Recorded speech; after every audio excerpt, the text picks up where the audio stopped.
পাখির আওয়াজ শুনে বুঝে গেছেন যে এখন সকাল 9টা বাজে। তো এই চিতই পিঠের জন্য আজকে আমি ভীষণ খুশি। খুব সুন্দর সুন্দর চিতই পিঠে আমি বানিয়েছি, মনে হচ্ছিল সবগুলো দেখায়।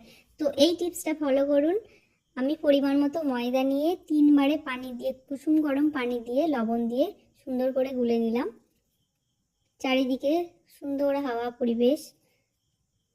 চুলোটা ধরিয়ে নিলাম। দেখুন সকালের আকাশটা কত সুন্দর। এখানে কলা পাতা নিয়েছি, কলা পাতাটাকে একটু পরিষ্কার করে নিলাম, এক হাতা দিয়ে দিলাম। এবার আমি চারিপাশটা একটু ন্যাকড়া দিয়ে সিল করে দেব। তো প্রথম আমি সাকসেস হলাম এই চিতই পিঠেতে। তো বন্ধুরা, এই টিপসটা হচ্ছে শেষে মানে ময়দাটা গোলার পরে একটু বেকিং পাউডার দিয়ে দেবেন, তাহলেই আমার মতো যারা আছেন সাকসেস হবেন।